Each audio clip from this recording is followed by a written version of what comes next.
Joining us now is Ojinika Jinix with stories trending around the globe. Great to have you, Oji. You're doing well, Rufai. You're doing well, Ayo. Hello, how are you both? Good morning. Yeah? Very well, thanks. You had a great day yesterday, right? I did. Thank Fantastic. Well, all right, let's begin what's trending. Yesterday, we teased a BBC investigative documentary which revealed testimonies from dozens of alleged survivors of atrocities and sex crimes linked to late Pastor T.B. Joshua of the Synagogue Church of All Nations, one of the world's biggest evangelical churches.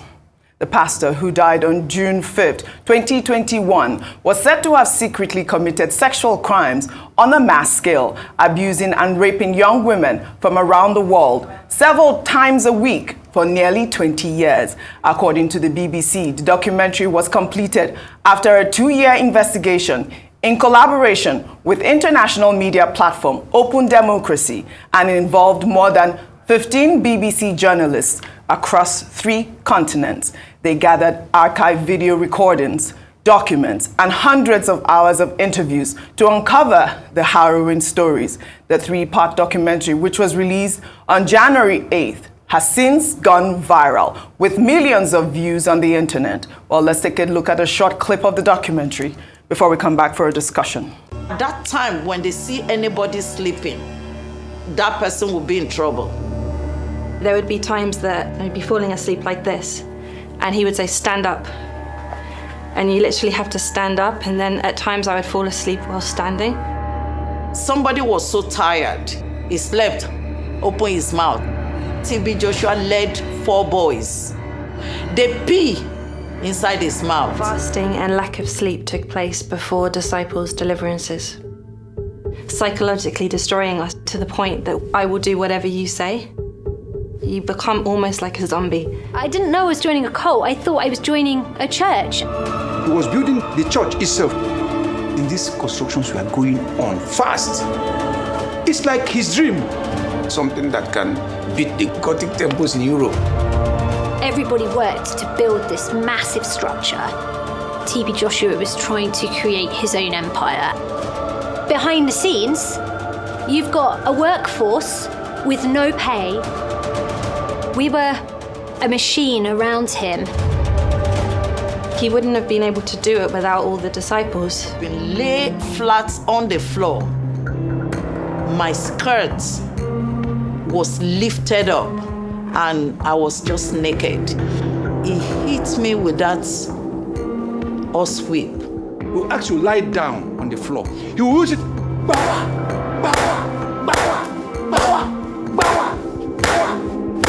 Everywhere blood. He beat you without mercy. He started having massive events for people that had got disabilities, wheelchair-bound people. He'd give them rice, he'd give them food. There was like this massive show of generosity. His shield was his message. This mass outworking of charity to cover who he really was. I stared myself in the mirror a lot of the times, and maybe I do look like him, maybe. For as long as I can remember, I have been raised as T.B. Joshua's daughter. Ajoke grew inside the synagogue, like an outcast. We're talking about years and years of abuse, consistent abuse that wasn't ending. He hated her, and he punished her for being born. Her existence was probably the biggest threat to his reputation. We went into his room and I stood there and he said, "Off your clothes." So I removed my clothes and then he just pointed. So I lied down and then he raped me. He broke my virginity. When he come back from the service, he kept forcing himself on me. He assured me God was not upset. The more I made him happy, God will be happy with me. He grabbed me and he held me very close to him, and he literally then pushed me down to the bed and he got on me. I was still so shocked. I was still bleeding. He spit on the floor and he held my hands and he looked straight into my eyes and said, "I can see you are my child now. Don't betray me." he designed a system for deceiving all of us disciples. A lot of women were being abused by this man. I had no idea. I thought I was the only one. I didn't know that that thing had happened to anybody else. No fewer than 50 persons are feared killed following the collapse. My daughter died in the place where I thought it's safe. All right, I was up all night watching this documentary, 3 hours long, very, very detailed. But you know, this will obviously raise a lot of eyebrows because it came out after his death. That last footage there was in 2014 when the guest house collapsed and killed over, I believe, over 100 people died. And most of them were foreigners. And that lady is still talking about compensation at this point. But let me take some tweets. Or one tweet. This is from Salt of Life, who wrote, whether TB Joshua is guilty of the things he's being accused of or not, every African should question why the BBC would do a documentary on an African pastor, yet not do the same for a European-American billionaire who had a whole island as a hunting ground for pedophiles. We are yet to even see or hear a documentary about the alleged atrocities of the royal family as alleged by the late Princess Diana. Why should the BBC write or narrate African stories? I mean, I believe this was BBC Africa. That's a response to SALT. This is an African part of the BBC that did this detailed investigation. But also what got me was the fact, was rape accusations. You know, I'm very sensitive about these types of things. And these women came out talking about the fact that they lived with him for years, some 12, some 14, 15 years, and they witnessed this sort of, you know, abuse. And you saw his alleged daughter, her name is Ajoke, and she talked about the fact that she was also abused in that church for years. At this point, we are not sure, you know, whether or not the family, the current family, have adopted Ajoke. I'm sure that, you know, that's not even on the radar because the church has also not responded to the BBC. They have, I mean, the church leader is the wife of TB Joshua at this point, have not responded to the documentary because they say this is not a new allegation. This has been going on for years. And TB Joshua's style is not to respond to accusations. Ayo. All right. So I also started watching the documentary yesterday. I couldn't finish. I hope to do so. There's so many angles, Oji, and it's very disheartening when you hear the stories of people, real people who were interviewed, not masked, people who were willing to come out. I'll address a few things. The first is around whether the BBC had legitimacy or the right to investigate because, you know, it's an African issue. I think it's an indictment on our own investigative journalism, if we say that, because we ought to agree, yes, we tell our own stories, but I don't think it takes away the import of what they have revealed. And if they decide to take, when they did sex for marks, we didn't say it wasn't their business. When it changed legislature in the universities, we didn't say it was their business. So I know that when it comes to religion, it's very sensitive. However, we must come to a place where we are honest with ourselves. And I will always proudly say that I'm a member of the constituency of the church because I'm a Christian. So this is very sad for me to watch it play out. Let me say so. I'm not judging because this is an investigative piece. However, the first thing I would say is this. Prophet TB Joshua is not the first Christian to have for allegations to come out after his death. There was a famous preacher called Ravi Zacharias who died in 2020, and following his death, there were allegations of sexual misconduct by some women. What the church did was that they investigated. So they didn't just throw it away and say, we're not going to respond to this. Is the issue. They investigated and they found that it was actually true.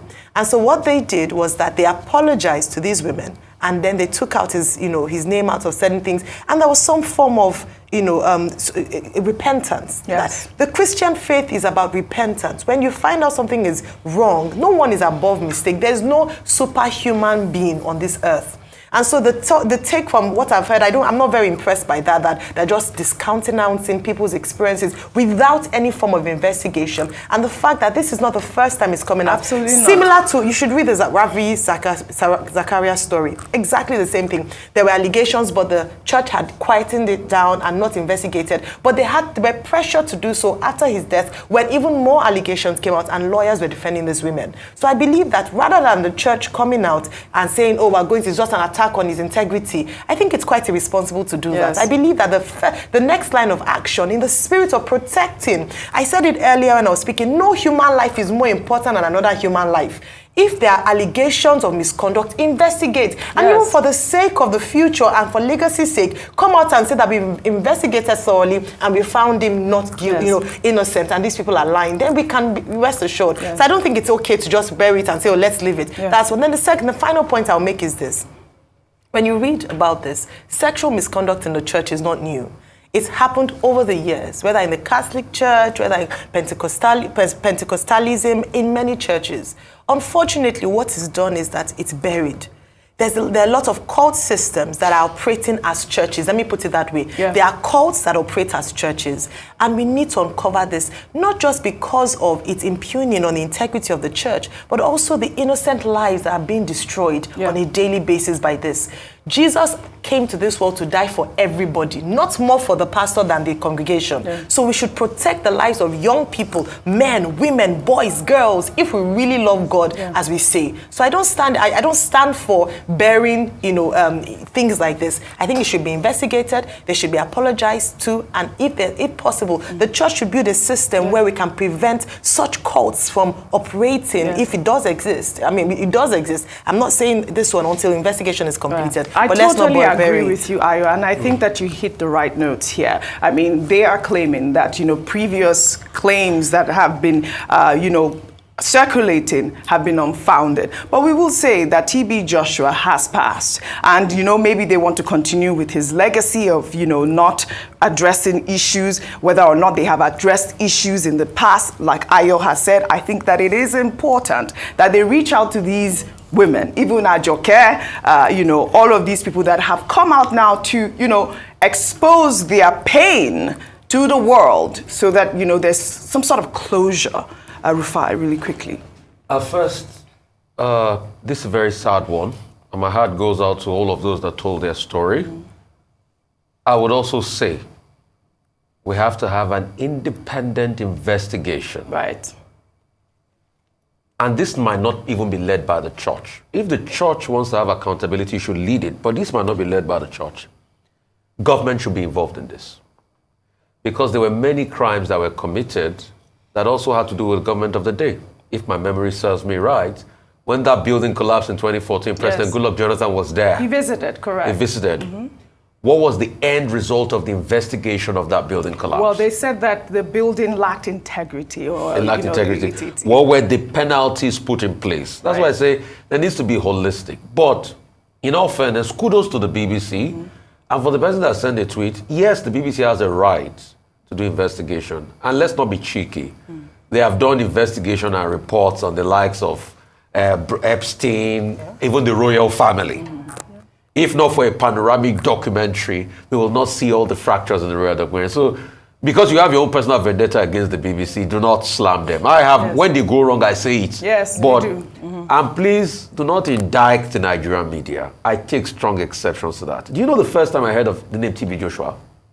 Was in 1996.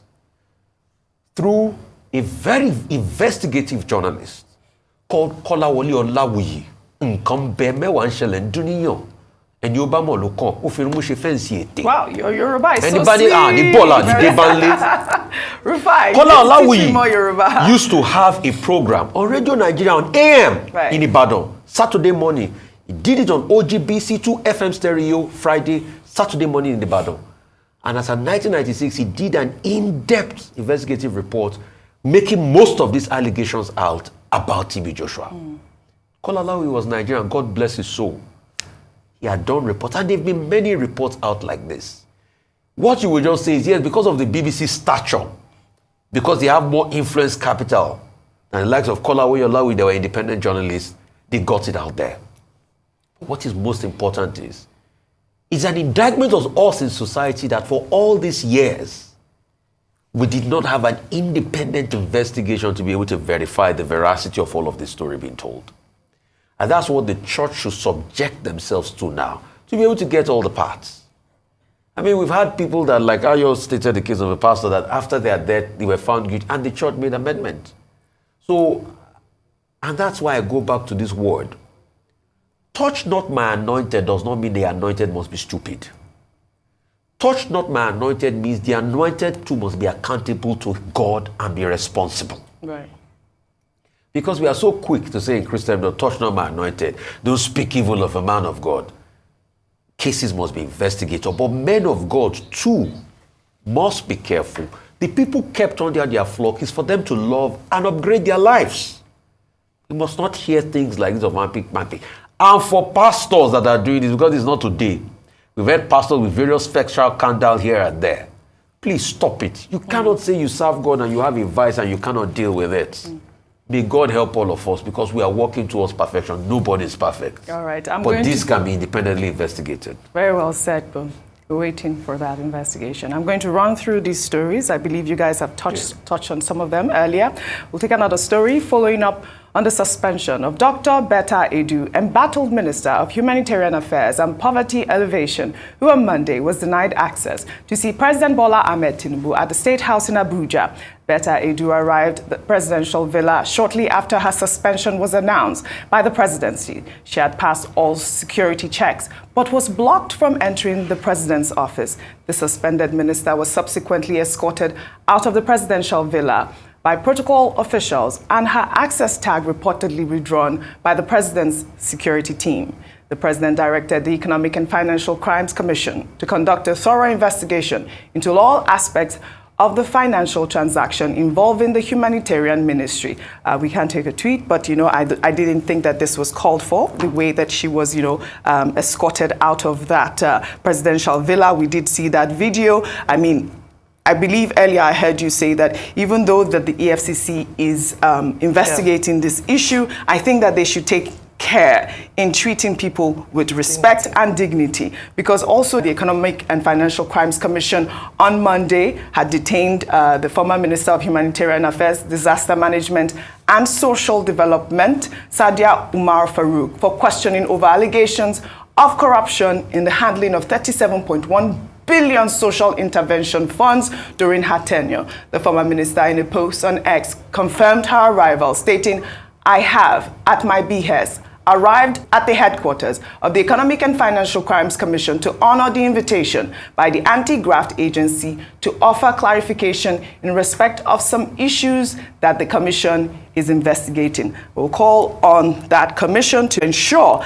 that they investigate this in accordance to the rule of law and not detain them or not harass them, the way they have even done with Emefiele, who actually was granted 100 million naira for the way that they treated him.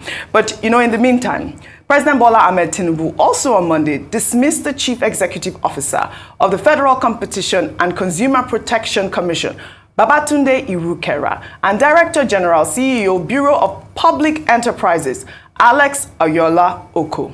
Irukera's removal has generated a lot of reactions, as during his tenure, he achieved impressive feats, the most recent being the $110 million fine imposed on British American Tobacco Nigeria for breaching competition laws. The FCCPC had, after an investigation which started in 2020, revealed that BAT Nigeria and its affiliates had engaged in certain anti-competitive conduct and violations of tobacco controls and public health measures. Well, Babatunde Irukera took to social media yesterday, and this was his post. He wrote, "Grateful for the opportunity to have served the incredibly vibrant and loyal Nigerian citizens and consumers. They deserve a better deal. I leave behind a strong institutional advocate in the FCCPC and an outstanding team of soldiers who work there daily for the cause of fair markets." I wonder who would replace Irukera at this point, because he actually did very well. A lot of people have talked about his removal and are questioning why, and we also need to know why he was removed. We'll take our final story. As we continue our review of budgets in various ministries, let's take a look at this video showing Senator Adams Oshiomhole grilling the Minister of Works, Dave Umahi, during the Senate screening of the ministry's budget. Oshiomhole questioned why Umahi, who is an engineer, would allocate a mere 200 million naira for the Benin-Auchi road, which has become a death trap due to its deplorable state.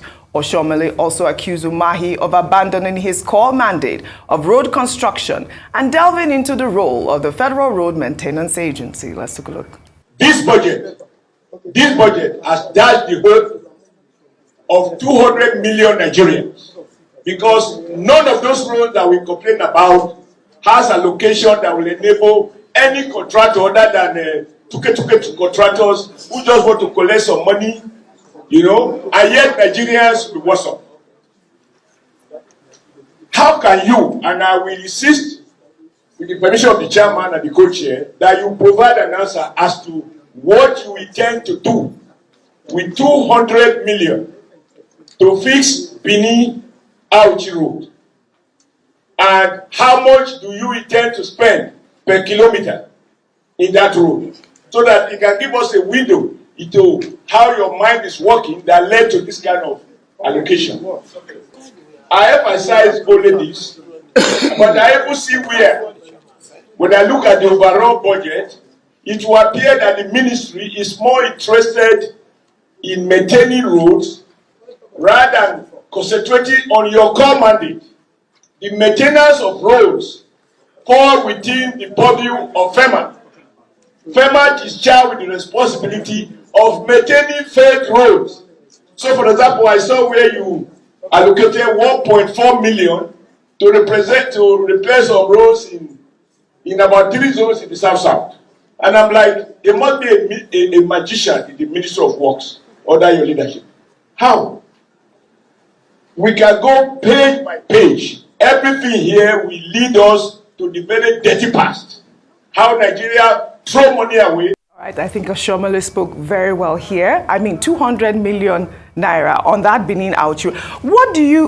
How do you say this is a Minister of Works? I mean, we are calling on Umahi. That road, actually, because we've taken this story a couple of times, that road is deplorable. It needs to be fixed. And I think Oshiomhole made the point about making sure that we complete roads instead of taking on new roads. Because he also stated during that briefing that Umahi is even adding on state roads instead of concentrating on federal roads. Really quickly on this subject. I mean, that's what we call accountability. Yes. And kudos to Adams Oshiomhole. Yes. He was the one that revealed the minister, the female minister that did not know data about her ministry. Yes, it was him. The Minister of Trade. Yes. So very good one for him. Yes. In fact, he's doing the Lord's work. Yes. Comrade. Well done. Once a comrade, always a comrade. Always a comrade. You're doing the Lord's work. I thought this was such an important story. Yes. We need that particular road. It should be fixed. And also we should find a way to concession roads to the private sector, because when you see these people that ply these roads, we have Dangote, we have Bua, they should try to concession these roads to the private sector as well, especially that Auchi road. Yes. I'd like to thank you both for your great analysis as always on What's Trending.